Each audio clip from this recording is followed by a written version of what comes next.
There is hardly a sight more exciting and impressive than the transformation of a pile of metal into a warship. Little by little, the grey colours of maturity were replaced by the red of youth. Day by day there were fewer and fewer pipelines and electrical cables near the ship. If it were up to me, I would have spent the day and night on my beloved Verbena, but unfortunately it was impossible. There was too much to do.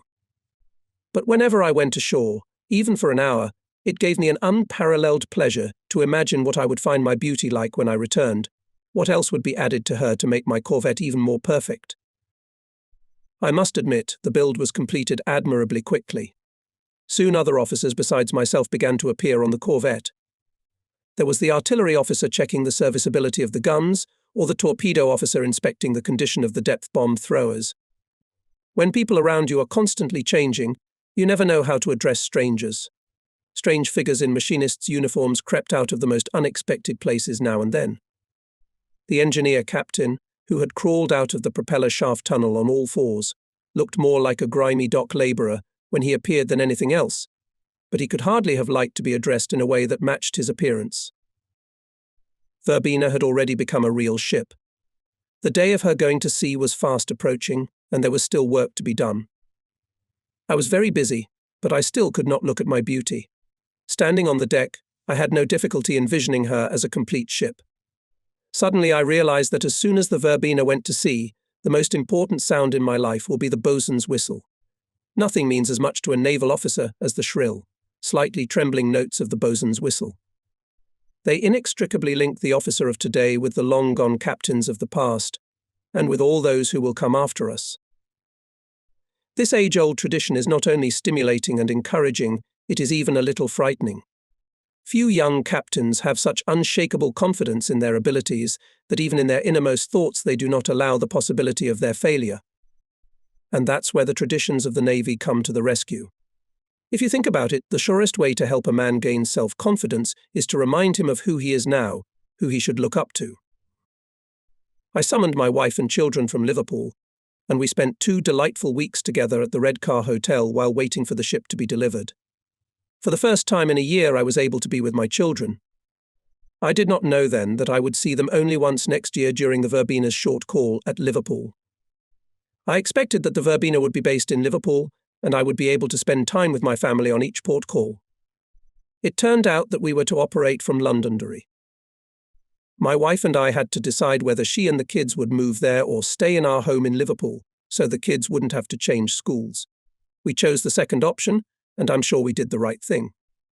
Some captains have moved their wives, but I don't think it's fair to condemn wives to a life of anxiety and uncertainty in an environment where no one knows where the ship will be tomorrow. I well remember when the Petunia separated from the group for a special mission, and we heard nothing from her for 6 long weeks. The Corvette captain's wife was terribly worried, and we could do nothing to help her, because we had no idea where the Petunia had gone. On the day of the ship's acceptance, the officers arrived 2 junior lieutenants from KVDR and the ship's midshipman also from KVDR. All of them came straight from King Alfred, an officer personnel training base. None of them had a watch certificate. They had all been hastily selected from the ranks of mobilized enlisted and petty officers and given accelerated training to accelerated. I hoped that I would be sent at least 1 lieutenant from the CWR, or at least from the old CWDDR ranks, who could be a senior mate. Not waiting, I went ashore and called Manning. "I apologize," he said, "but I've had to assign an extra officer to all the Western Approaches trawlers. My briefcase is empty. I'll send you XO at the earliest opportunity. Hopefully you'll find someone suitable at Liverpool base. If so, let me know." All I had to do was get back to the ship. Looks like the same man will have to be captain of the Verbena and her first officer. Well, at least there's one good thing about that. If the captain and XO have known each other for 30 years, they should work well together. I was not happy about that prospect. Captain and XO should complement each other. No matter how good the captain is, you can't expect much from the ship without a qualified XO. It can be said that the captain is responsible for the body of the ship and the chief mate for its soul. He is also the conduit of the captain's authority to the crew, and at the same time the representative of the crew to the captain. In many ways, becoming a good XO is more difficult than becoming a good captain. The captain looks only forward, the chief mate looks in all directions at once. Fortunately, the staff of the 2nd Sea Lord's office knew from experience how hard it is to find a good chief mate and how difficult it is on a ship without one. So the officers did their best to help, and if they were sure they could count on you to help them in return by recommending good officers for promotion, they were quick to replace those who didn't perform well. They did not help two types of captains: those who kept good officers to avoid losing qualified subordinates, and those who gave excellent recommendations to mediocre officers only to get rid of them. During the war, one had repeatedly had the opportunity to see that the more you help the Admiralty staff, the more help you get yourself. There was nothing I could do about the situation. I could only hope that I could get the Verbena through the countless reefs of Tobermory, our training base. There had long been terrible rumours in the anti-submarine party about the excessively high demands made there. It was said that Commodore G.O. Stevenson, the ruling dictator at the base, was completely ruthless and a bit of a crank, but nevertheless absolutely fair, and with a firm hand removed captains from ships, as well as senior and junior officers, and returned the ships for completion. Realizing that training and training again is the basis of any ship's fighting ability, Admiral Dunbar, commander of the Western Approaches Fleet, created this base in the calm waters of Tobermory. At its head was placed a very experienced, meticulous, principled, and extremely fastidious officer, perfect for the position. He could instill fear and often frankly sought to do so. Incidentally, many officers never managed to overcome the high bar he set. But he never once rejected an officer who gave his whole soul to the cause. Very soon we became convinced that the cruel tyrant and cold-blooded despot in reality, a man of the kindest soul. Verbena was commissioned when the portfolio of officers was pristinely empty. For trawlers, crews were recruited from the patrol service, which had a base at Sparrow Nest. On the corvettes, which were real warships, men were taken from the crews of Davenport, Portsmouth and Chatham. On the Verbena, men were taken from Davenport. Her crew was more or less evenly mixed with old service sailors, petty officers, and recently mobilized men. I knew at once that I had obtained a first-class helmsman, for which I was sincerely grateful. On a small ship, the helmsman is the third most important person after the captain and the XO. And in the absence of a chief mate, it is impossible to do without a good helmsman. I had the list of the crew, which meant that it was possible to draw up watch and battle schedules even before people arrived. I was eager to let everyone know from the very first hours that there would be order on the Verbena. By the way, the crew never once gave any cause for alarm. The officers were with me, and we quickly accommodated the arrivals. Half an hour after that, we had the opportunity to let the crew go on leave. However, there were not many who wanted to go ashore. Everyone wanted to get used to the new place, to feel themselves as the crew of a real warship. It was October 4th, 1940. The next day began the acceptance tests. Verbena moved. God, how delightful she moved. My ship went down the river for the first time. A chilling wind was blowing from the northeast, but I was warm, perhaps even hot. I longed desperately to take control, to make her obey me. But for the time being, the pilot had the upper hand. She would only be mine when she showed what she could do, and I signed the deed. For 3 days in a row we went to sea for sea trials, firing and compass checks. Because of the danger of encountering magnetic and acoustic mines, we were not allowed to go over 8 knots, so the engines were not started. This caused the chief mechanic and myself some concern. The fact is that our engines had one peculiarity, which I will tell you more about. In a piston engine, the most important oil seal is the one through which the connecting rod passes, rising and falling as the piston moves up and down. In most 2-stroke engines, this oil seal is made of special metal pieces held in place by coil springs. On the Verbena, segment-shaped parts with disc springs were used as an experiment. It was assumed that such packing was more effective, as it turned out to be in reality. However, as is often the case with small experimental innovations, the matter was not fully thought through. As a result, when travelling at high speed, we always suffered from the malady known as hot rods, which could only be dealt with by the mechanic constantly wiping the rods with an oily rag.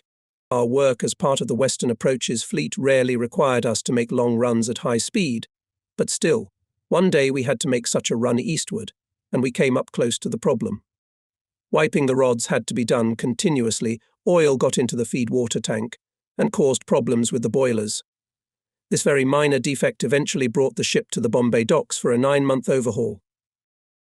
But engine problems were in the future for now, and in the present I had an equally serious cause for concern: the charts had not arrived in time. It turned out that they had perished in the bombed-out train.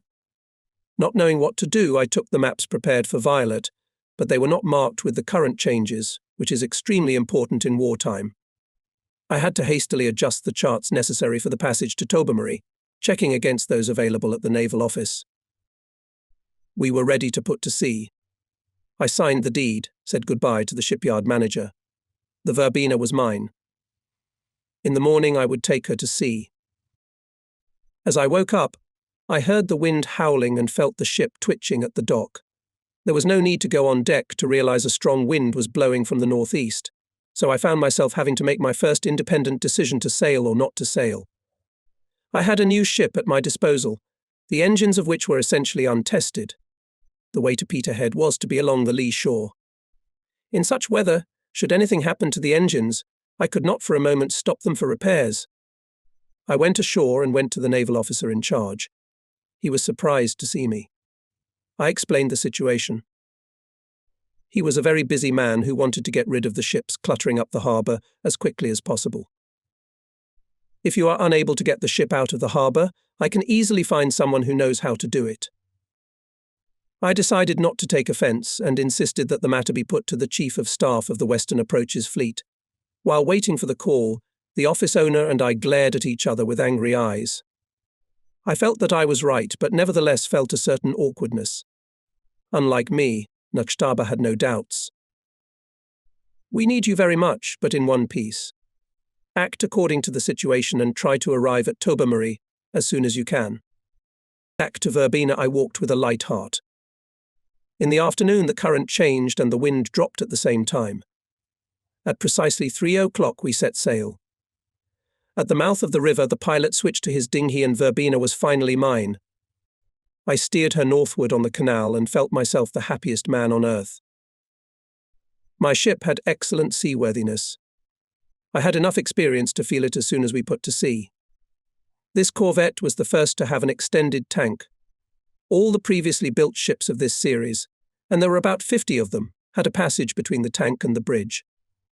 This meant that a man going to the living quarters had to first walk across the open deck in front of the bridge, and only then would he get to his destination. On the Verbena, the tank reached up to the chimney, providing us with a shelter where the entire crew of 70 could fit freely. This innovation gave people the opportunity not to get wet, going on watch, and what is even more important, Koki could carry food from the galley to the dining room without the risk of throwing it overboard in the rocking. The first corvettes were very nimble and easily swayed. There was a saying that while on board during a storm, it was impossible to get one's foot in one's pant leg. The additional weight of the bow superstructure made the ship more stable and improved its seaworthiness. In addition, the increased weight of the bow corrected the trim, so speed was not reduced. Moreover, if necessary, Verbena could easily exceed its design speed. On the other corvettes, the picture was the same. The Corvette was originally designed as an anti-submarine ship for operations on the high seas. No one envisioned that they would be used to protect convoys on long ocean passages. Now we realize that the best way to sink submarines and protect convoys at the same time is to build special escort ships. At the time, corvettes were widely used for this purpose. In other words, they performed functions for which they were not designed. Nevertheless, after the advent of the extended tank, they became excellent small ships. They were almost never flooded in waves, and generally suffered minimal weather damage. All in all, they were excellent ships, and operating within their capabilities, were active in the Battle of the Atlantic. I could have been the luckiest of mortals, but I was in serious trouble. Having set my course, I brought a cigar from my cabin to the bridge, and settling myself in a corner, prepared to enjoy myself. To my unspeakable surprise, I soon noticed that the people around me looked odd, to say the least. The Aztec operator had turned as green as a canned pea, the signalman was huddled in the opposite corner from me, and looked no better, and the pale blue watch officer was gaping and gulping for air like a fish out of water. I had to take the watch. With the Aztec headphones on my head, I called the wheelhouse. "Helmsman, are you all right?" "I'm fine, sir." Thank goodness. For some reason this place is a mess. His voice, a little depersonalized by the trumpet, was still palpably respectful.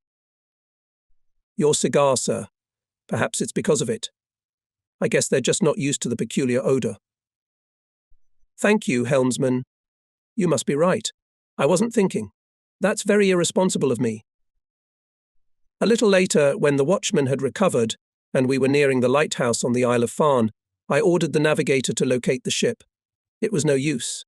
He looked at me with such genuine bewilderment, as if I had asked him to get the moon out of the sky. They didn't teach that on the King Alfred. Accepting the fact that I would have to train my officers myself, I decided not to waste any time and to start immediately. The watch turned into a rather long lesson. It was good that I already had experience in training junior officers. I had done it before the war, so I had a lot of patience. It was time for the next dog watch. A replacement watch officer appeared, whose knowledge was as extensive as that of the first one. It became clear that I would not be able to leave the bridge until the youngsters had acquired at least basic skills. So I had dinner in the hydroacoustics room, and the first night I did not sleep at all. Only in the second half of the next day, when we had rounded Cape Wrath and had a relatively direct route to Minch straight ahead, did I get a chance for a little nap. I ordered my mattress and sleeping bag to be brought to the bridge and settled down in the ASDIC room, within reach of all the voice pipes, the alarm and the watch officer. In time, that tiny cubbyhole became my sea cabin. It gave the officers confidence, and they felt they could always get timely help if they needed it. And in general, people were calmer if the captain was at hand. Who knows what problems may arise unexpectedly? On a beautiful winter morning 5 days before Christmas 1940, we entered Tobermory harbour. 4 corvettes were already anchored there. As we approached, we noticed 2 more corvettes and a submarine moving into the exercise area. In the centre of the harbour, the old passenger steamer Western Isles, formerly used for inter-island passenger service, swayed at anchor. Now, in the spirit of the times, it too was painted grey. We were shown a place to anchor. As the anchor sank to the bottom, I took binoculars and began to study the steamer.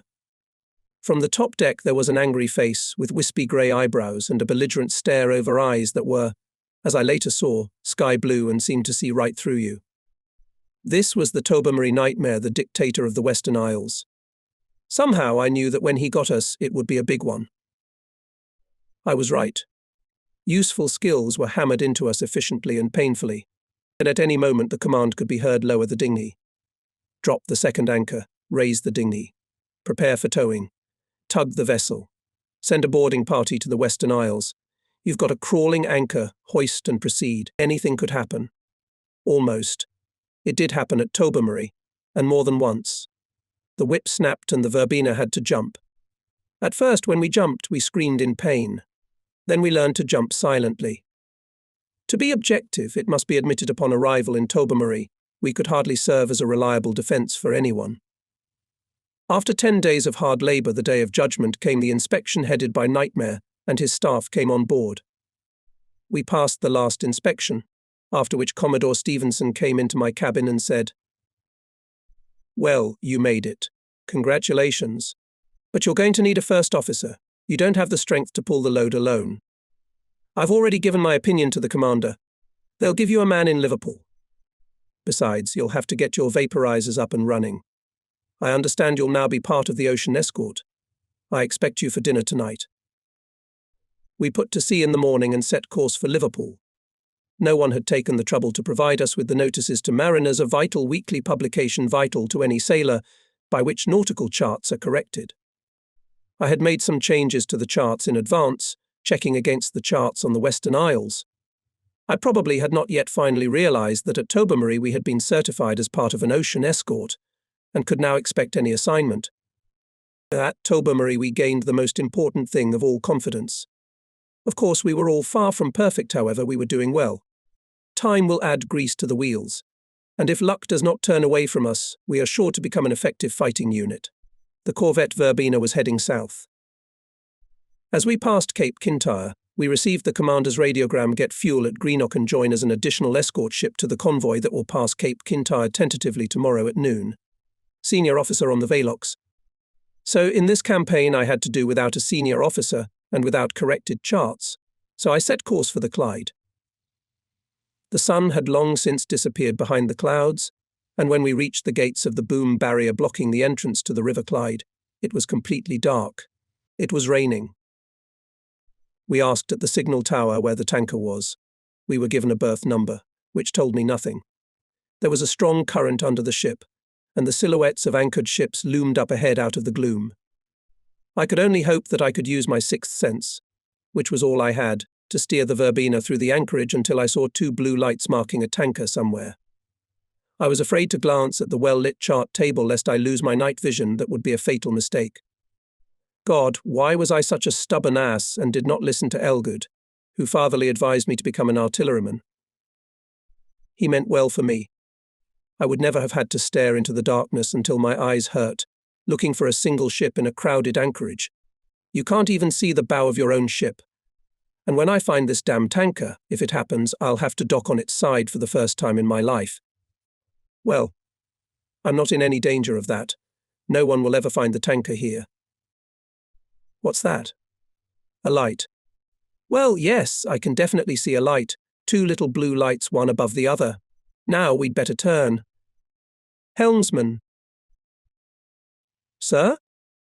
Preparing to take on fuel. We're getting close. Left rudder 15. Hard left 15, sir.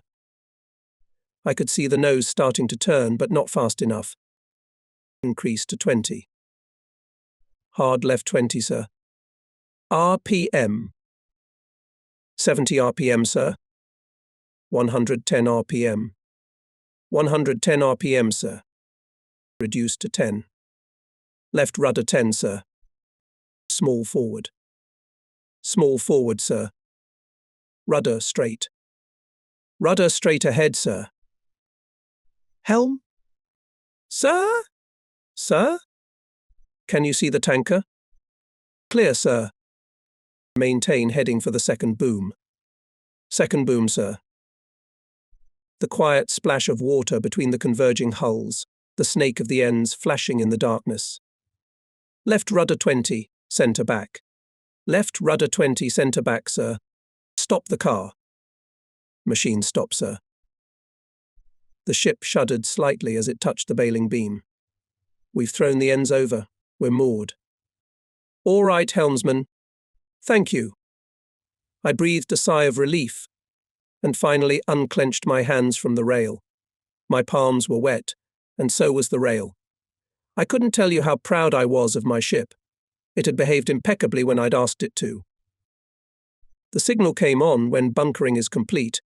Anchor at point. Damn it. I thought they were going to leave us here till morning. I went to the cabin to lie down. The tank extension had only one drawback: the captain's cabin was in the middle of the ship, and was ventilated only through openings overlooking the deck near the crew mess hall. Through these openings not only air was coming in, but also some remarks not intended for my ear. This time making myself comfortable in my bunk, I heard. And don't argue that only a cadre sailor can steer a ship, said the sonorous voice of a native of the western part of the country. That's how well ours did. And in this darkness. I couldn't think of a better balm for my soul. As I was falling asleep, I thought once again that the Verbena was becoming a real warship. At 3 a.m., we moved to the anchorage, and at 8 a.m., we set out to meet the first convoy. We noticed it not far from Cape Kintyre, two long columns of ships, stretching for almost 10 miles. In front was the USS Velox.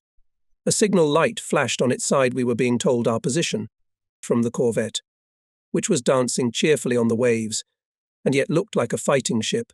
We were given all the information we had received, since the convoy had left Liverpool the night before, and a few orders from the officer in charge in case of an attack on the convoy.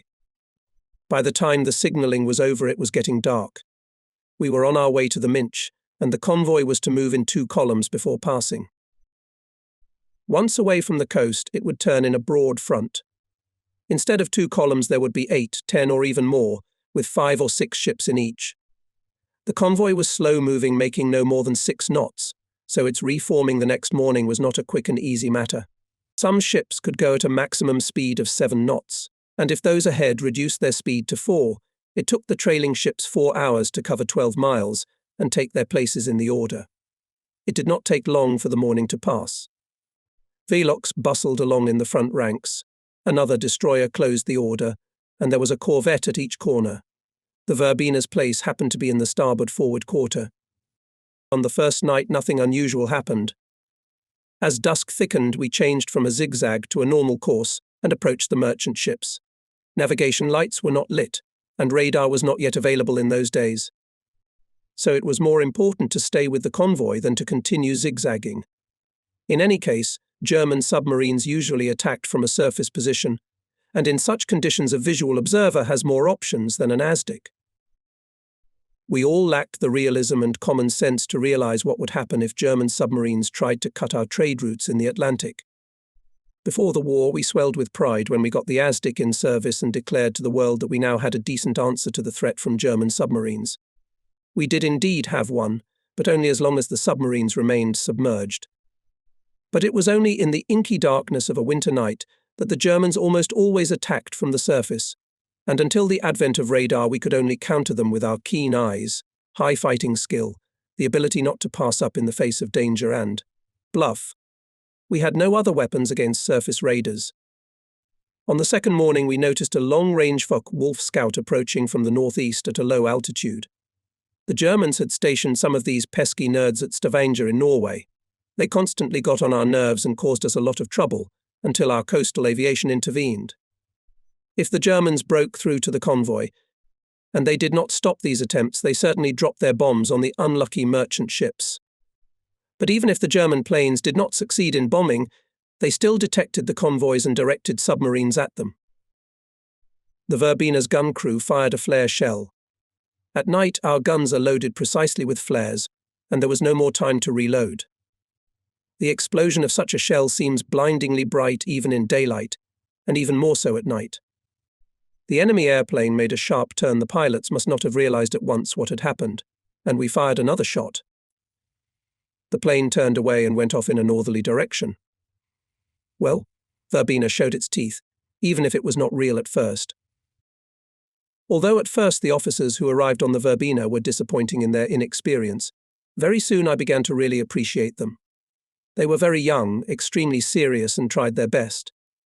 Still, we had a special reputation to uphold, or more accurately, to build. Verbina was the first corvette commanded by a KVDR officer, and it would be many months before a second one appeared. If Verbina proved to be a good ship, it would open the way for many competent KVDR officers to command ships. Thus we had a responsibility that I reminded people of relentlessly. Before the war, Junior Lieutenants P.M. Whittaker and R.F.E. Pettifer were petty office clerks, and Midshipman C. S. Edwards was a high school student. They served 9 months on the lower deck, then spent 3 months on the King Alfred. And now they're in charge of 30 or 40 merchant ships. Such a change must be hard to comprehend. On his first voyage, the midshipman got seasick. Even I've never seen anything like it. Eventually he gave up trying to force food to stay in his stomach and ate nothing for 12 days. Only drank lime juice with sugar. On his return I suggested he stay ashore, but he wanted to try again. Fortunately, the second time was fine. The excitement was quite strong, but we were not disturbed by the enemy.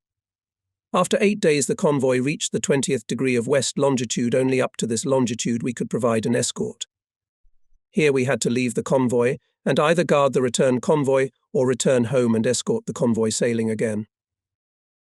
A faulty evaporator had caused salt to get into the drinking water tanks, so tea, cocoa, and all other drinks and liquid meals were slightly brackish.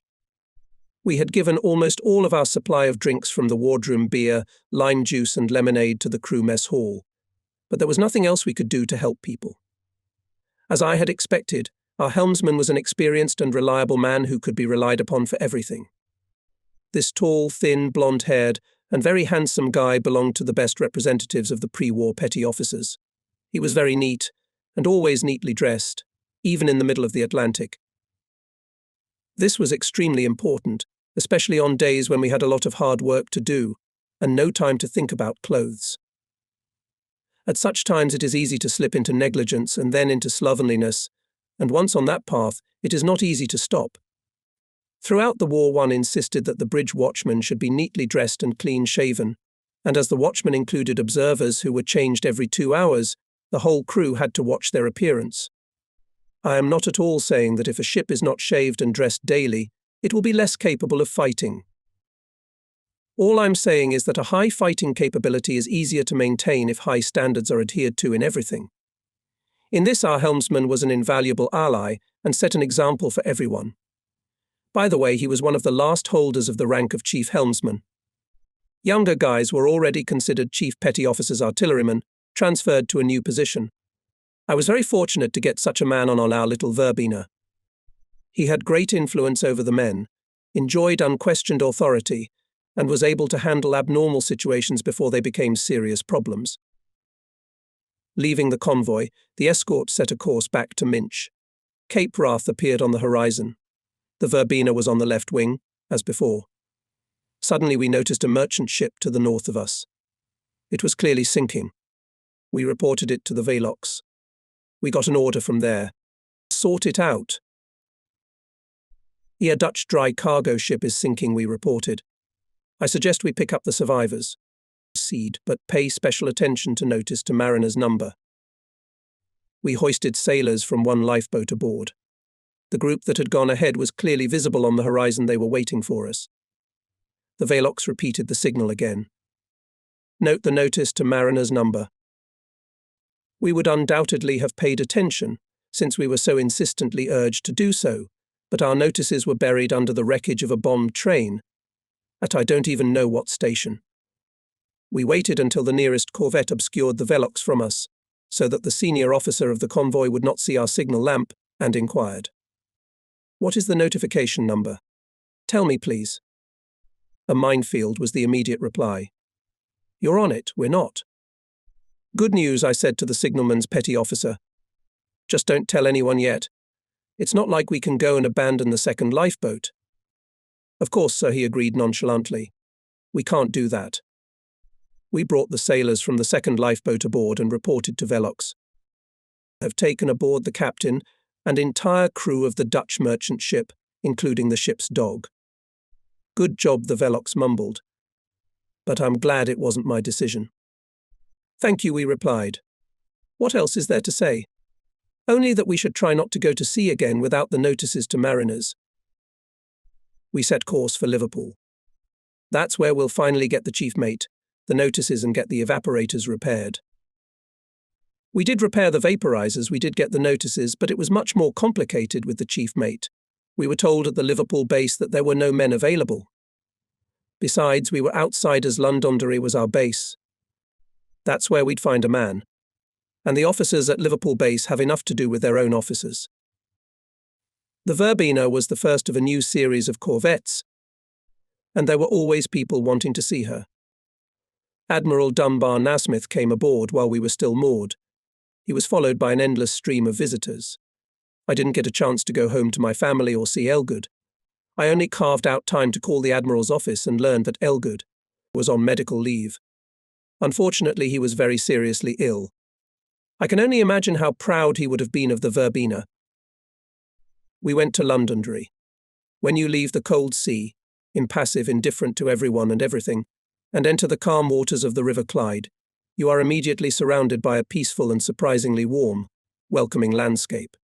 You head up the narrow, winding channel, and soon the S-shaped bend in the Lysahali completely hides the sea from you. Nothing else reminds you of its majestic, cold stillness. The ship sails on between the towering stacks of overgrown trees, whose branches barely reach the salt-stained sides. The waves breaking from the bow of the ship, and the trickling trail astern, which for weeks had been lost in the immensity of the ocean, now roll leisurely over the roots of the trees and sway the long strands of seaweed hanging from the half-booms. Another bend in the river, and a view of the charming little town, illuminated by the gentle afternoon sun, opens up before you. Along the shady wharf, the escort ships are lined up in rows. At the beginning of the war, they were mostly destroyers and in need of repair. Over time, the ships lined up in 5 or 6 rows, and almost all were ready to go to sea. But the approaches to Derry had lost none of their charm. We moored aboard an S-class destroyer, whose remarkably graceful contours fascinated me. How often I cast admiring and envious glances in her direction. Furtively, though, I realized that this ship was as inaccessible to me as, say, a battleship. I was absolutely sure of that at the time. But apparently there are still wizards to be found in Ireland, because 2 years later I was commissioned on the USS Shikari and, as senior officer of the 21st Escort Group, commanded 6 S-class destroyers.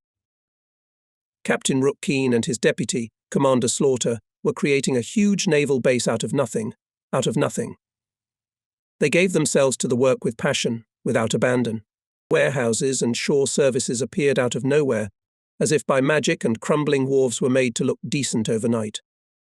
I had hoped to find the B-12 group, where the Verbena was to enter the harbour, but it was at sea. In those days, escort ships that could go to sea were not delayed off the coast, so I was ordered not to wait for my group, but to make one voyage to Gibraltar with another. Besides, there were no available exos here either. In Liverpool, they were not interested in me because I was a stranger assigned to another base and didn't try too hard to help me. In Londonderry, I was my own. They were interested in me but didn't help me either. There were no people here, because if they happened to show up, there was nowhere to put them anyway. So I had to go to sea again without a chief mate. We joined the escort of the convoy that had been formed. It is always a considerable embarrassment to the captain if his ship is sent out with a foreign group. Senior officers of escort groups developed special tactics for their ships, introduced special code designations of individual techniques, maneuvers and operations. Later, when Admiral Max Horton became the commander of the Western Approaches Fleet and Captain Gilbert Roberts became his tactical advisor, all tactical issues began to be practiced and unified in the tactical school. The most successful solutions, standard techniques and operations were included in a manual recommended for general use. But all this happened later. And in January 1941, joining an unfamiliar group meant that you were bombarded with an avalanche of code designations, none of which meant anything to you. If you joined a group in the morning or in the middle of the day, most likely the details of particularly complicated maneuvers would be relayed to you by light signals. Occasionally, of course, you might get a watertight packet with all the group orders in it, and even printed. But this rarely happens. After all, you can be recalled as quickly as you were sent, and the senior officer of the escort will lose both the necessary papers and you. Most often you appear in the evening at dusk, when all light signals are forbidden, except for emergency ones. And that's when there's a good chance you'll be awakened in the middle of the night by a signalman with some strange words to say. "Krakatoa, sir." Krakatoa? What's that supposed to mean? Looks like some kind of code designation, sir. I see flares and rockets on the other side of the convoy. Funny group, isn't it, sir? We'd better get to ours soon. At least they speak English. Well, what are we going to do about this Krakatoa, sir? I'm sorry, but I have no idea. We'll take our battle stations and wait. Give me the alarm, please, while I button up my raincoat. But wait for what? An attack by more than one submarine was a completely new phenomenon for us at that time. Therefore, different people, acting independently of each other, tried to find some common tactics, which, when applied simultaneously by all ships of the group, would force the German submarines to go underwater, where they became available to the only anti-submarine weapon that we had in service, ASDIC. All groups were looking for a means to accomplish the same goal. Each had developed almost identical techniques and maneuvers, but designated by different code words with which to give the command to proceed. Each senior officer considered his solution to be optimal. It took a lot of effort to convince Commander Blank, for example, that his Operation Krakatoa was essentially the same as the official Operation Buttercup, but if he used the designation Buttercup, then all the additional escort ships that occasionally appeared in the group would know exactly what was required of them. We met the convoy in the vicinity of Inistrahala. It was not going north through the Minch to Canada and America, as our first convoy had done, but in the opposite direction south. It was to reach the 20th degree of west longitude, then turn south and proceed to a point southwest of the Azores, and then disperse. From there, some of the ships proceeded to Africa and some westward to Argentina and Brazil. The remaining ships, under escort, were to go to Gibraltar. When we met the convoy, it had already formed a marching order. The officer in charge looked nothing like the kindly man from the Velox, who had carefully shepherded the newcomer. The weather was abominable, the convoy was difficult, and all our actions were wrong. It should be noted here that for many of the senior officers, excessive fatigue and its attendant irritability is a common condition. In port, they had to divide their time between attending all sorts of meetings, submitting reports to various authorities, and in the meantime they had to pay attention to the group.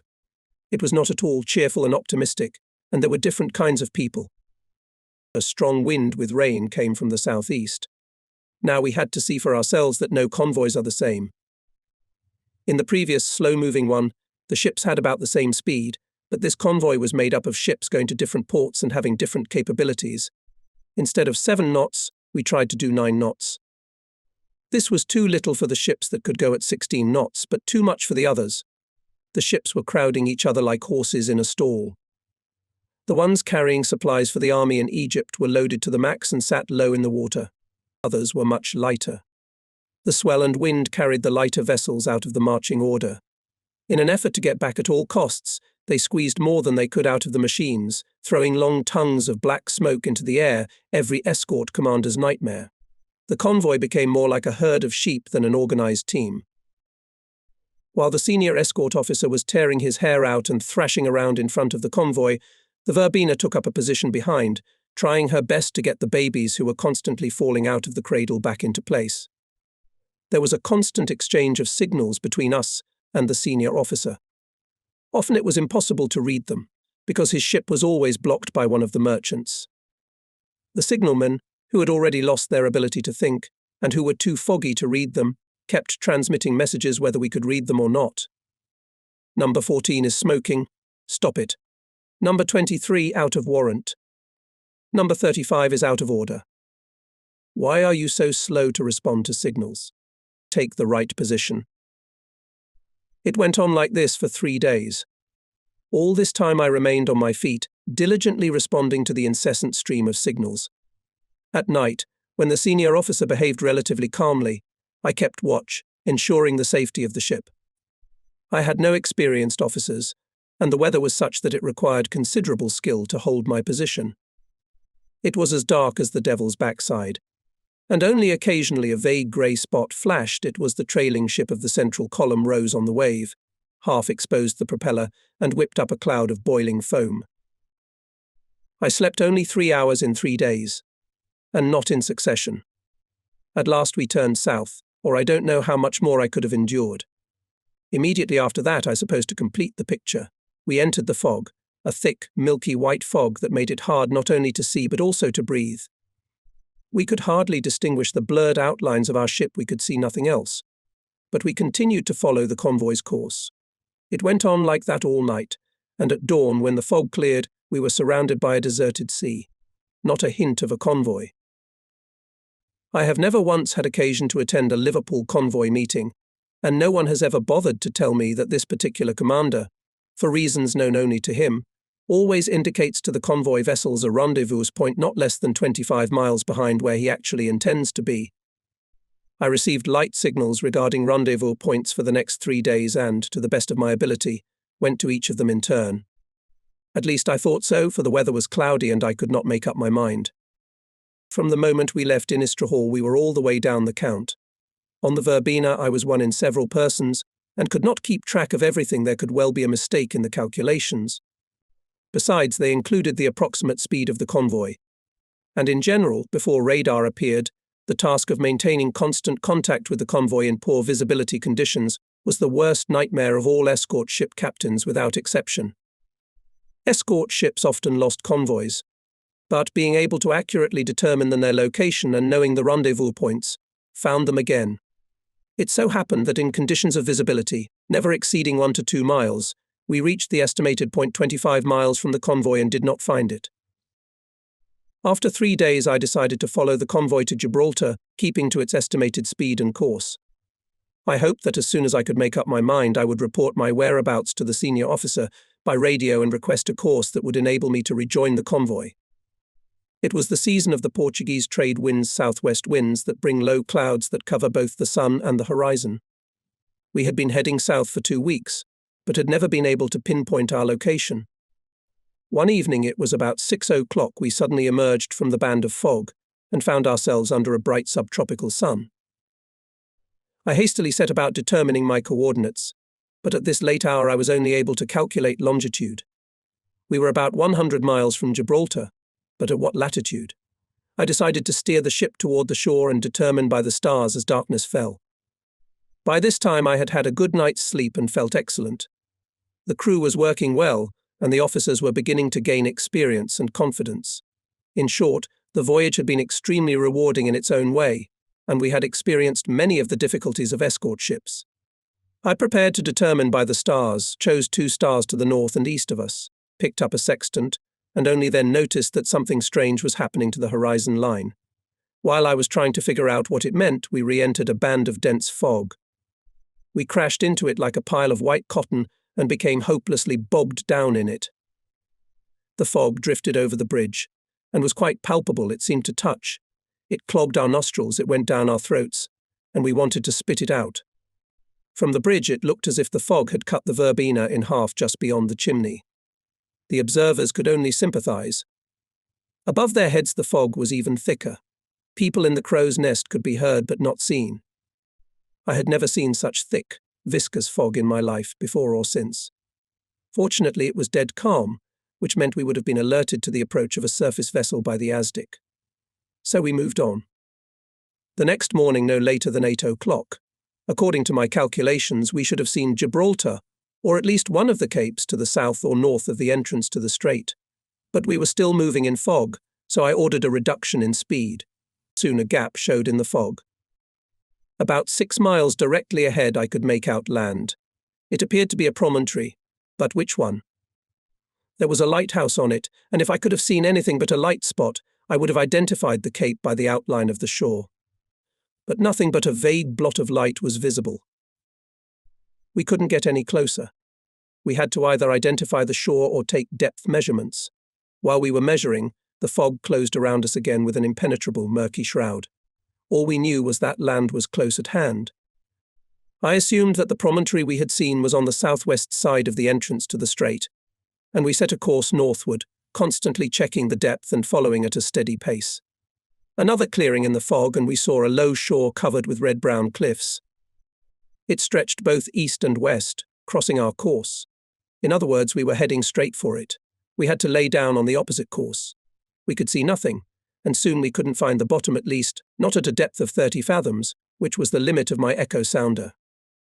2 years later I could see a comprehensive picture on the radar screen, but at that time I was at a complete loss. Just before noon the fog began to clear and the sun came out. We were heading south, and could see the shore on the port side high bare hills, a vast sandy beach with a lazy surf rolling in. There was something moving across the sand. It could not be, but we saw it with our own eyes. It was a real camel. We must have been walking along the African coast. I wonder how far we'd gotten. We set our course again and hurried northward. Soon the cape we had already seen appeared, but its outline was also hidden by the fog. A destroyer came out of the fog right on our course. I began to study it through binoculars. On the quarterdeck I could see a stretched awning, which is not the custom on British ships. Apparently the ship was Spanish, and I was too proud to ask a Spaniard where I was. We exchanged greetings with, to my utter amazement, the Spaniard lowering his flag as he passed us. Having the Spaniards to the north of us, and the camels to the south, we could be quite far from the object of our journey. At noon we made the following entry in the watch log, located by Camel and Sombrero 260 Deg Cape Europa 20 miles. We cautiously approached the fog-hidden shore from which the destroyer appeared. The fog did begin to recede, and soon, oh blessed sight, we saw an anti-submarine patrol trawler. I was just about to ask where I was when the fog finally cleared and Gibraltar appeared directly ahead. Good afternoon, the trawler beeped. There was a great shortage of anti-submarine patrols in Gibraltar, so we were detained there for a month. In exchange, they gave us a Zaxo, but demanded one of my junior lieutenants. Who to part with? I had to leave this unpleasant question to the lot. Pettifer left us, which I sincerely regretted, though I would have been equally sorry to part with Whittaker. The long-awaited number one was a lieutenant in the KVDR, who had not left the Mediterranean theatre of operations since the beginning of the war. He had sailed on destroyers, was an experienced, very competent officer, But he felt like a temporary man with us. He had only come to the Verbena to make the transition home. So he did his job, but he was not eager to give his whole soul to it, and he was obviously not too interested in the life of the crew. In Gibraltar, our exemplary helmsman almost lost his halo of impeccability. One night, when we were at the quay, one of the petty officers knocked at my cabin. "You'd better come on deck, sir." The helmsman had fallen and seemed to be badly hurt. When he told me the news, he went out the door. I followed. The helmsman was indeed stretched out at the gangway. His face was dead pale, his eyes closed. "Hurry and get a doctor," I said, and knelt down in front of the man. I gently lifted his head to see if he was badly hurt. The helmsman flinched and opened his cloudy eyes. "What's the matter, helmsman?" "It's all right, sir." His eyes, though still cloudy, opened fully. "I was just meeting some old friends. Must have been too much brandy. We reminisced. Could you help me up, sir, and get to my bunk?" Of course. I held his head very gently, like an infant. "Bear with me, they're bringing in a stretcher." The victim was placed on the stretcher. The doctor arrived and found his skull intact, and the helmsman was taken to bed. In Gibraltar we had the boilers cleaned and, in addition, managed to get enough paint and paint the ship. The Verbena now looked delightful. After we finished cleaning the boilers, we were going to go home, but before we did, we had one more patrol in the Straits. All night we were snooping back and forth in the Strait, and at dawn we spotted a French destroyer of the Vichy government and 2 merchant ships west of Tangier. The destroyer was sailing in territorial waters. A glance at the chart confirmed my assumption that the Frenchman would probably pass outside the 3-mile zone boundary in Tangier Bay if he stayed on his previous course. The ship was larger than an ordinary destroyer, according to the reference book. The French had super destroyers counter-torpilleers, and the ship Le Malin, which appeared in front of us, belonged to them. From the destroyer we were seen as clearly as we saw him. It carried 55.5-inch guns. I was furious that the Frenchman didn't even think of changing course. I decided that I would stop him as soon as he was out of territorial waters, timing it so that we could approach him just as he was going beyond the authorized boundaries. We went through the strait. The crew of the Verbena took their battle stations, but the destroyer couldn't see it. Standing on the bridge, I turned to Whittaker, who was standing beside our 4-inch. "Mr. Whittaker, when we give the Frenchman the order to halt, put the gun on the alert. If he allows himself to do anything extra, act according to the situation." We were now 2 cables apart. I checked the map carefully. We were outside territorial waters. So was the Frenchman. We laid on a parallel course and hoisted flag K, which in the International Code of Signals meant stop immediately.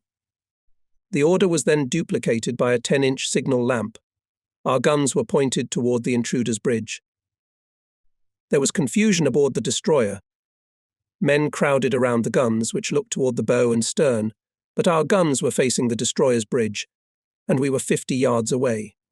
The ship swayed on the waves, the muzzle of the guns rising and falling in time with the motion. The grinning gunners were on full alert. I leaned over the side and spoke in the best French I could. The loudspeaker was working well, which was something we didn't get very often. "Pardon, messieurs.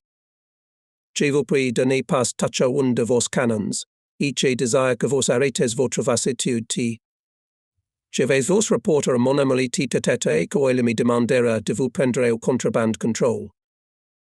It was the longest sentence I had ever uttered in the language of Molière. So far there was no answer. I could see that a heated argument was going on the bridge of the offending ship, but the noise under the stern did gradually subside. The ship had stopped. We signalled halt to the convoy. He stopped too. I sent a message to Gibraltar intercepted counter-missile destroyer Le Malin outside territorial waters. Request immediate assistance for inspection. The reply was not long in coming. We were instructed to await instructions and the arrival of a destroyer for special assignments. We began to wait. Half an hour later, a destroyer appeared from the direction of Gibraltar. It looked like a man angry at being roused from bed earlier than usual. Puffing angrily with puffs of black smoke coming out first from one chimney and then from the other, it was moving briskly toward us. and from its high foretop the waves were scattering out to the sides like spread wings. A warning light flashed. I am in control of the situation. You must not, I repeat, must not take any hostile action. Well, no means no. We returned to Gibraltar. That same night, someone somewhere woke up from hibernation and realized that these ships were carrying £9 million of polished gold that had been left in Dakar after the fall of France. The gold was on its way to Germany. Orders followed to intercept the cargo at all costs, but it was too late. Lemelin and his charges fled in the direction of Oran and were never seen again. We were already on our way to England as an additional escort ship of the fast convoy and took no part in the chase. Never again in my life did I have to be so near gold. The return trip went without incident. We arrived home and found our group in full readiness to put to sea. After getting fuel, we joined our own. While still on the approach to Londonderry, I was informed that a chief mate and another officer had been assigned to the Verbena in place of Pettifer. When they arrive, my crew will be really strong. We're finally in the B-12 group. This fact couldn't have been more gratifying. Now we all spoke the same language and felt like we were part of the team, not outsiders. I knew our senior officer well, and he trusted me and didn't pull any punches. I quite honestly thought he was the best senior officer in the Western Approaches fleet convoys. Naturally, he could only have the best group. I think it would not be out of place to mention that the officers of all the Western escort groups, or almost all of them, thought the same thing about their senior officers. I mean to say that very different men on very different ships were united by a commanding spirit, and neither hurricane winds, nor inclement weather, nor the enemy could destroy that fellowship. There was no inequality between the ships. In addition, I believe Commander Howard Johnston, the senior officer of B-12, was the consummate master of tactics. During the terrible months of the summer of 1941, we conducted convoy after convoy without losing a single ship while they were under our protection. It is true that we sank only one German submarine, but as our commander said, our business is to get the merchant ships home. At this stage of the war, sinking the enemy is a secondary task. Our time will come later. I'm sure Commander Howard Johnston's point was quite obvious until we improved our radar equipment. And let the glory of successful hunters go to other escort groups. At least B-12 was getting food into the country. Unfortunately, when the B-12 group was destroyed by the German submarine U-651, Verbena was on the cleaning of steam boilers. The submarine crossed the convoy's course in broad daylight. She did not attack, but was herself attacked by the Malcolm. The ship gave one salvo, after which her opponent went underwater and was under the convoy. When the convoy passed, the German submarine was already met by a group of hunters, which included Malcolm, Violet, Arabis, Veronica, and Scimitar. When the boat appeared on the surface, all hell broke loose as all available guns opened fire. Of interest is the statement of the submarine's chief mechanic, who was the last to leave, that the gunfire did not cause any damage to the solid hull. For the quality-made solid hulls of German submarines, shells of our 4-inch did not pose a danger. They could slightly spoil the appearance, but did not cause serious damage. The achievements of Commander Howard Johnston's group were even more evident because at that period we were operating on H-Falf Fjord in Iceland and escorting convoys going both ways on a stretch between the 20th and 40th degrees west longitude. This stretch, in the middle of the ocean, was the most dangerous for convoys and was considered the most productive for U-boats. We could not even count on air help. As far as I know, there were a few Catalinas in Greenland, but because of the constant bad weather we hardly saw them. Not surprisingly, the good god of convoys, Commander Howard Johnston, was soon transferred from us to the Admiralty. In the middle of May, the group was standing by in H-Falf Fjord. One day I noticed a tall, smiling officer come aboard and walk up on deck. There was something in his slightly careless demeanour that caught my attention, and I went out to greet my guest. His smile grew even wider. Jack Hunter's facial features have already been erased from my memory, but his smile is impossible to forget. The heavier the situation, the more radiant his famous smile became. He saluted and announced, "Lieutenant Hunter. Reporting for further duty, sir." And I realized instantly that I, and all of us, were in luck. He was an experienced, confident officer. Hunter was a Scotsman from the east of Scotland CWDD division. He was in great physical shape, like a rugby team forward, had the pleasant voice of a professional barrister and a sparkling, always splashing sense of humour. In civilian life he was a humble sworn clerk. If his sense of humour took him too far, his natural charm always got him out of trouble. Where logic was powerless, a disarming smile came to the rescue. He won over the team at first sight, and for the rest of his life. Even now I can't think of him without smiling. As one of our captains said with frank envy, how lucky you Verbinets are.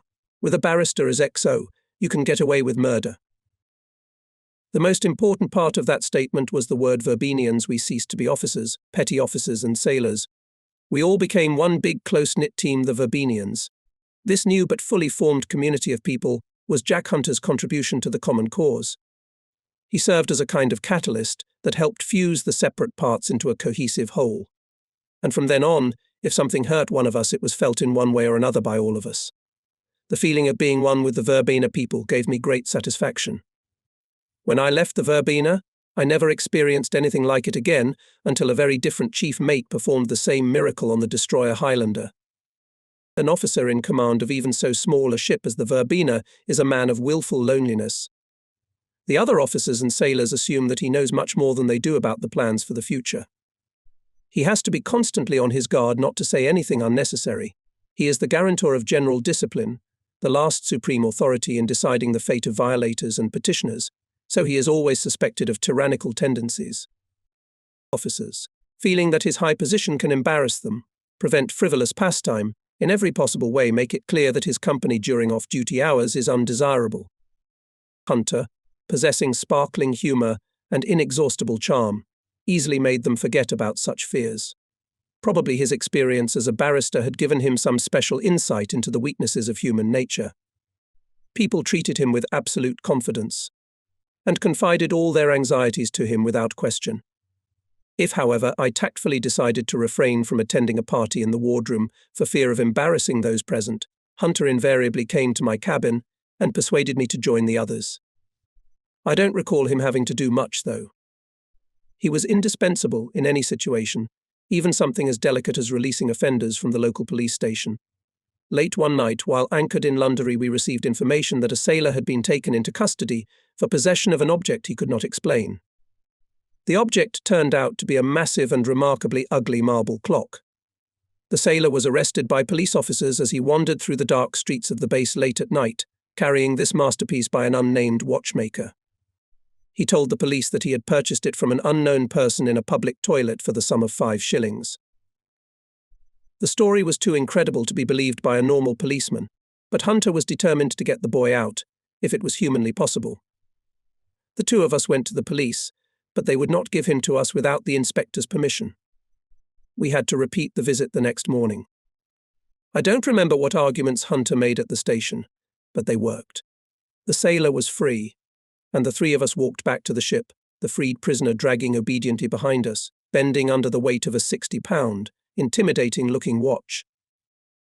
Hunter came to us in May 1941, and we almost immediately put to sea to meet the homeward-bound Convoy SC31 at 42 degrees west longitude, that is, somewhere in the Greenland area. The route of the convoy crossed the 40th meridian 150 miles south of Cape Farewell, the southwest tip of the island. This time we were ordered to meet the convoy 2 degrees westward than usual, because a patrol chain of German submarines had been sighted in the vicinity of the 40th meridian. There is little doubt that had there been enough escort ships, the Admiralty would certainly have provided an anti-submarine escort for the entire Atlantic crossing. But there were so few ships at that time that even escorting beyond the 20th meridian was introduced only in the last 3 months. The Germans liked an easy hunt. When we were able to provide escort to the 20th meridian, they took the boats farther west where targets were more easily vulnerable. In early 1941, the escort fleet received substantial reinforcements from 2 sources at once. From our slipways were already in full swing corvettes, they were in service more than 80 units, and, in addition, the Prime Minister agreed to receive 50 destroyers from the Americans. The latter were not ideal escort ships, but they went brave British sailors, and that was the main thing. Each Atlantic convoy was now accompanied by an auxiliary cruiser or an old R-class battleship for protection against surface raiders. Convoy SC31 was to be brought to the rendezvous point with our escort group by the auxiliary cruiser Salopian, but on May 22nd she was torpedoed and sunk. We arrived at the rendezvous point earlier than scheduled, but neither the convoy commodore nor the captain of the Salopian knew about it. We did not break radio silence. After the loss of the Salopian, the commodore ordered the convoy to disperse. Why this order was given, it is impossible to say. Perhaps the commodore was warned that large enemy surface forces were out at sea to intercept.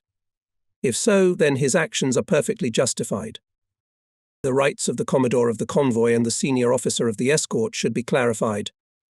The commodore is responsible for the management and safety of merchant ships, taking into account all possible adversaries. The senior escort officer was to secure the convoy from attack by German submarines. This divided command was in practice quite justified as long as only submarines were a real threat as far as I know.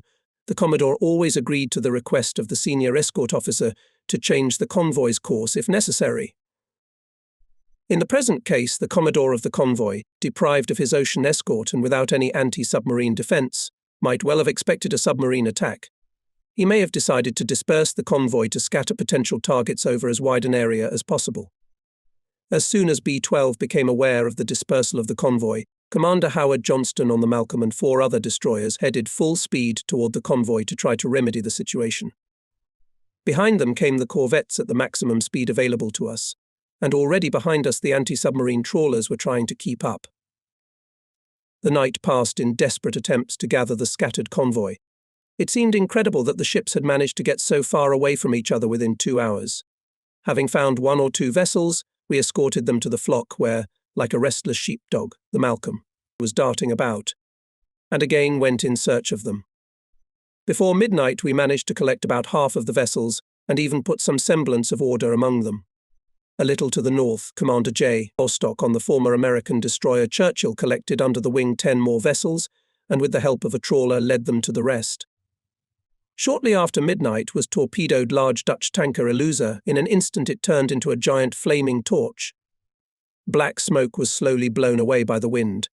The torpedo-torn side of the ship was spewing burning oil into the sea. Conducting Churchill to windward of the blazing tanker, Commander Bostock brought the ship at right angles to the bow of the tanker. Then completely cold-bloodedly, as if on a drill, remaining some distance from the vessel, which had every chance of exploding at any moment, he threw out a life preserver with his pants and hoisted aboard all the crew, and even the captain's favourite radio receiver. The latter went to the lifeguard as a gift.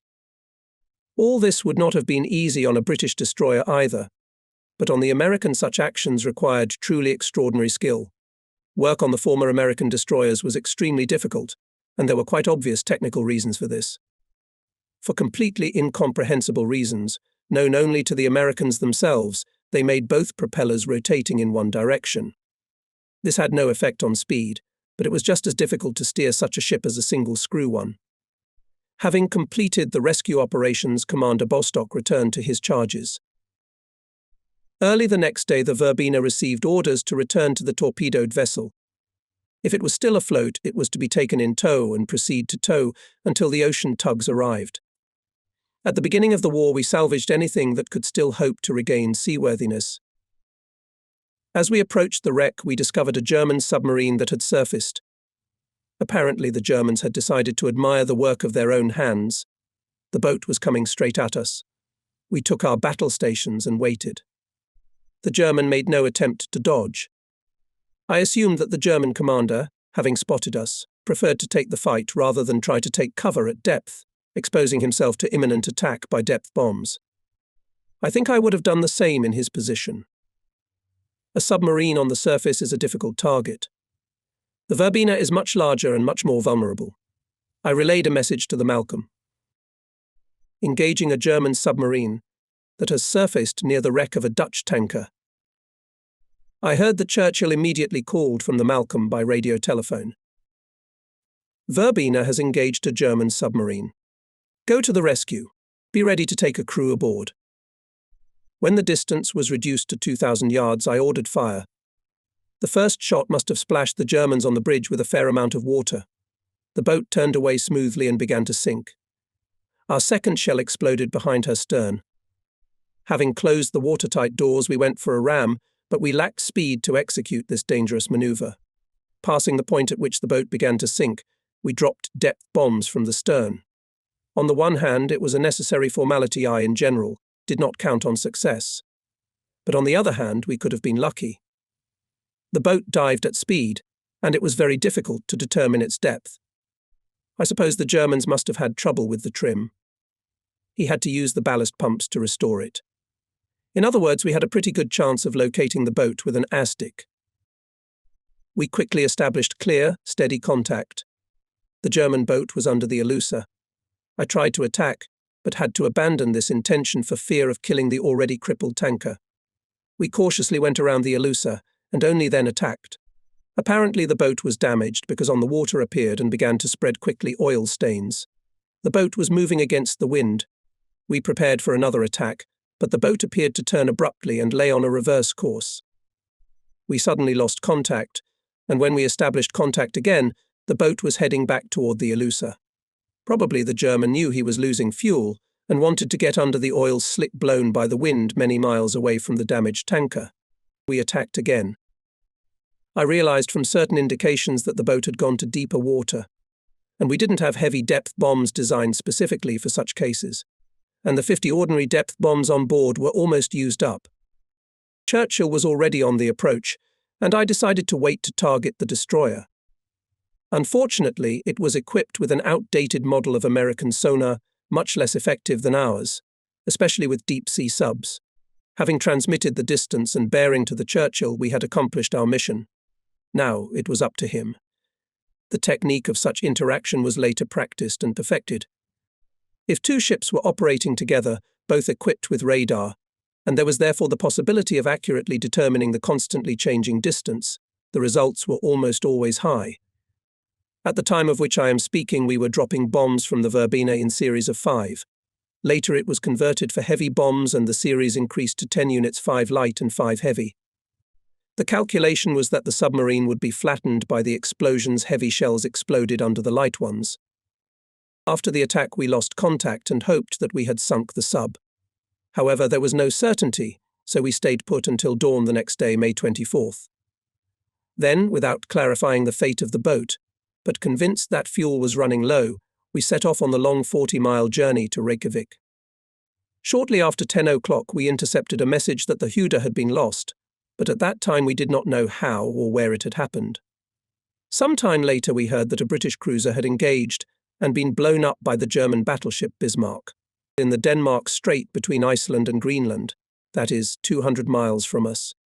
It was clear from reports from the cruisers Suffolk and Norfolk that enemy ships would pass somewhere in the vicinity.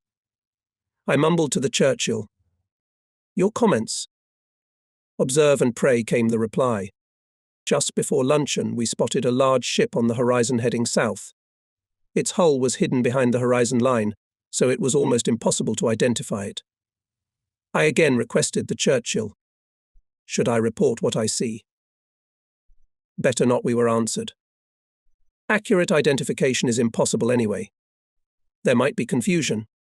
I hope the Suffolk has the situation under control." The ship disappeared to the southeast, and we went on our course and soon joined Commander Malcolm, who had been sent to search for survivors from the Hood.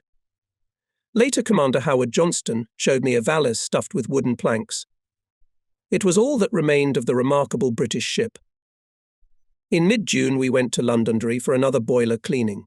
We sent 1 or 2 ships with each convoy going home, as it was not possible to perform this procedure at Reykjavik. And we missed a successful hunt on June 29th, culminating in the sinking of the German submarine U-651 by our group. At Londonderry we were told that when the time came for the next boiler cleaning, we would be put in for repairs. This meant that a defect list had to be drawn up and printed in 5 copies. There was no typist or typewriter on the Corvette, and no one knew how to type, so we had an endless job of fiddling with a typewriter borrowed from the base with 1 finger. We were rescued by a Mackintosh Navy Women's Auxiliary Sergeant, who turned out to be a treasure. She was the invention of the inexhaustible Jack Hunter, who, in addition to his other virtues, had a talent for imitation. The first time she helped us was when the defect sheets were left in the captain's office. Half an hour later, Sergeant McIntosh telephoned there and told us to print all the documents relating to the Verbena immediately. We picked them up the next morning, loudly thanking the kind girl and wondering aloud how many chocolates she would have to buy. The next day, elated at our first success, we brought some more letters and documents to the same place. McIntosh was kind enough to order us to print everything over the phone. And we realized that the proverbial Aladdin's lamp was, in fact, no better than our so fortunate friend. In the evening during dinner, I was called to the telephone. At the other end of the line was a very important lady, an officer of the Women's Auxiliary. She inquired, in a dry and stern manner, who Soldier McIntosh was, and why she, the commander, had never heard that name before. Slightly confused, I replied that the poor girl had just drowned. She had been sucked into a pool on the River Foyle. It's so sad. We are all in mourning. There was an ominous silence. I didn't hear another word. Back in the wardroom, I shared my continuing sadness with the XO. You know, number one, we're going to have a wake. Our battle buddy McIntosh just drowned. That's a given. And since we didn't have a body, the wake was a lot of fun. The next day, Captain Rookheen called me in. I want to hear your explanation of the female auxiliary member McIntosh. Yes, sir, I'm very sorry, sir. Sorry she drowned or sorry she was ever born? Both, sir. Fur. The base will be easier to manage, he sighed, when you and your Verbena go for repairs. Go away and try not to make any more jokes or silly jokes, at least at my headquarters. And don't forget to tell your XO what I said. He's a big fan of that sort of thing. Thank you, sir. I was already at the door when the captain called me. Rayner. Yes, sir. I hate to say it now, but I must congratulate you. I felt dizzy. Did the Admiralty confirm the death of the submarine we attacked at the wreck of the Alusa? Hardly. As far as I knew, the case was still in the category of doubtful. The news was different, but no less good. I had been given compliance status. This not-so-romantic promotion meant a great deal to a KVDR officer. Henceforth, my position in the Navy command hierarchy was fully commensurate with my rank. No longer would my precious Verbena be the lousy sheep among the corvettes of the Western Approaches fleet. She would now be the second ship in the group, and ships whose captains had ranks lower than her captain, that is, me, would be lower than my beauty. The Verbena's position has been strengthened. Captain Rookheen brought me back to reality. You're doing well, Rayner, and that's another reason why you shouldn't allow yourself such antics. Yes, sir. Of course, sir. The counsel was undoubtedly good. But we were all a long way from his own Chief of Staff, Commander Slaughter. He was a truly tireless inventor. I guess it all depends on who's being played. In August, we returned to Londonderry with the group. We were due for a mid-month repair in Grangemouth near Edinburgh. Before we left, we had to organise a farewell party for the band. This was not so easy. After a long meeting with the senior assistant, we went together to a stationery merchant to order invitations, smiling because there was no way of hiding it. From there we went back to the wardroom for lunch. A short time before we had a new officer, Lieutenant Cook. When he heard our proposals, he opened his mouth in surprise and did not immediately remember to close it. He must have thought that he had entered His Majesty's ship, the Dordogne, by mistake, and now he was frantically trying to figure out how to get out of here. Edwards, I said to the midshipman, you will play the woman. Am I? Yes, you will be a very modest, embarrassed bride. Oh, don't worry about it. We'll get you some women's clothes. Whittaker. On Saturday morning you will marry Miss Joyce Edwards. A wedding reception will be held aboard the Verbena. Invitations will be printed and sent out this evening. Number 1 will take care of the cab. We'll invite all the group officers and the captain's staff. By the way, we almost had a problem with the cabs. Turns out they were all booked for the funeral. But Hunter was up to the task. Armed with his irresistible smile, he managed to convince everyone he could that the wedding was more important than the funeral, and the burial was postponed until Monday. Clad in women's clothes borrowed from a friend of mine in Londonderry, the midshipman became a pretty girl. And as the mistress of the clothes had a somewhat boyish figure, they all fitted him. The crew, of course, was kept in the loop and followed the developments with all their attention. At the appointed time, 2 cars decorated with ribbons arrived. One was occupied by Whittaker and Miss Edwards, the other by Hunter and Cook. I chose for myself the role of photographer, and accordingly armed myself with a camera, a shoebox, from which protruded a theodolite borrowed from a surveyor. This cunning invention was covered with a black cloth. The captain and his staff arrived just in time to carry the happy bride, who could not keep her high heels on the gangway, aboard. Number 1 met the captain and led him a long way around the engine room, while I, having hastily disposed of the photographer's paraphernalia, trotted around the engine room from the other side and greeted the distinguished guest formally. When everyone was in the wardroom, the game was over, though not quite yet. We intended, after all, to escort the newlyweds to the train. After the reception, everyone left to go to the station, but it turned out that it was not so easy to do so. The pier was full of sailors from our ship and from other ships. We had to clear the way with great difficulty. In front of the happy couple, the XO walked importantly and threw confetti into the crowd. In general, the send-off turned out to be wonderful. The station was also full of people. When the train started, Number 1, who had got the keys somewhere, locked the newlyweds in a compartment. The train began to pick up speed, and then Jack Hunter, who had finally noticed that the bride was showing all the signs of hysteria, realized that the boys had no money with them. He somehow contrived to hand them 10 shillings through the window. The train left. We thought that the newlyweds would get off at the nearest station, Lysahali, and return, but it turned out that the train did not stop there. It had no stops at all the way to Coleraine. It was time for dinner, and there was no news of the happy couple. It was about 10 p.m. when we received a call from the gatehouse that one of the officers was trying to get a girl on board the Verbena. Jack Hunter was sent to rescue the poor soul. It turned out that 10 shillings was enough to pay the fare and 2 bottles of beer. There wasn't a penny left. This was the crux of the problem, for it was not long before Miss Edwards discovered that there was no way she could do without a penny. A ladies' dressed midshipman could not enter an establishment with "for gentlemen" written on the door, and there was a charge for ladies. And as there was no penny, the boys had to get off the train, go outside the station, and look for a suitable bush. When the bush they were looking for was found, the train left, and on the small commuter lines, trains don't run too often. In short, the party was a success. But not all of our time on the beach was spent in frivolous fun. Our main occupation was training hydroacoustics, artillerymen, hydroacoustics again. In addition, we had to show marvels of dexterity and courtesy to ensure the elimination of breakdowns that occurred at sea, or the introduction of some improvements to increase the combat effectiveness of the ship, or improve the living conditions of people. Incidentally, it was the men sailors, mechanics, electricians who usually caused enough trouble to keep the officers busy.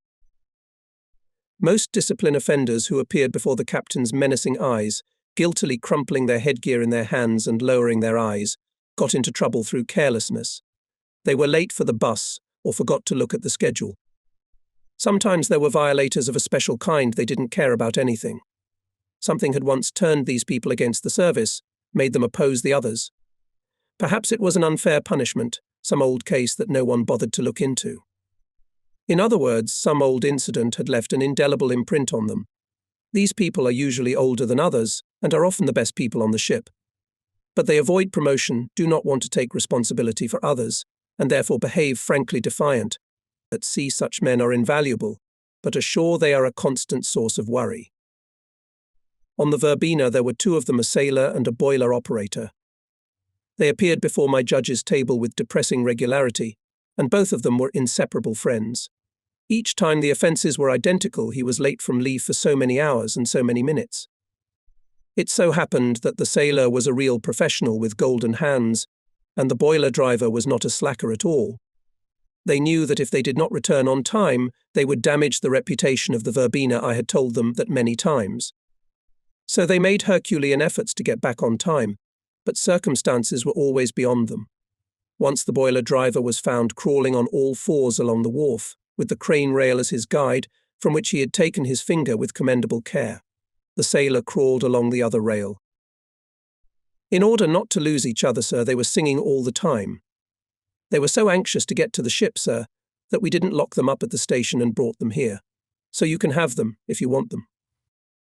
Having duly assessed the loyalty of the local police and their willingness to cooperate, we took in 2 emotionless bodies.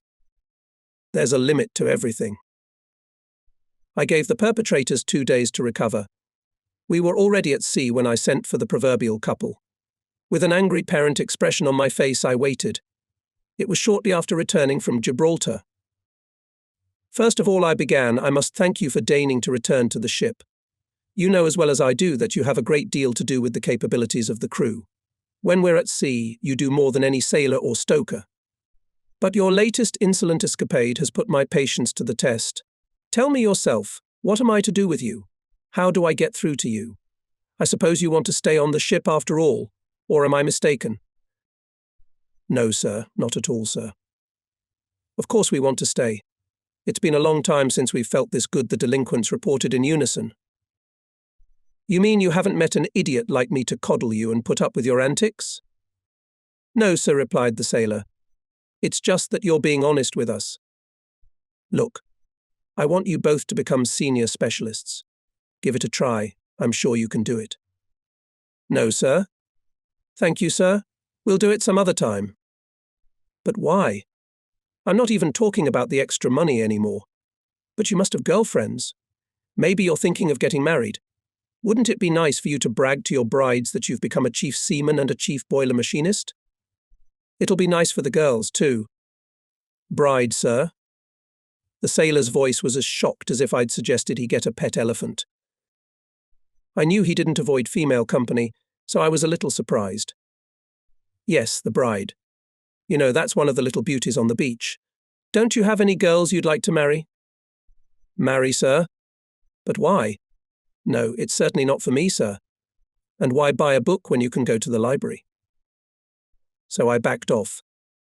I gave up further attempts, deeming the case hopeless.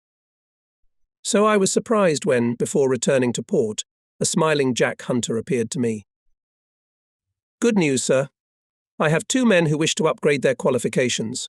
One wants to try for the position of chief sailor, the other for chief boiler machinist. The examination was held the same day, and of course both passed. I must say that from that time on both behaved perfectly, and invariably returned to the ship from leave a minute before the deadline, though filled with beer so full that it was almost pouring out of their ears. But I was never in the habit of picking on little things. A month or 2 later, back in port, I found new assignments in the mail for both of them. The Davenport crew, always short of senior specialists, had transferred them to another ship. Although our crew was quite strong, I really hated to let these guys go.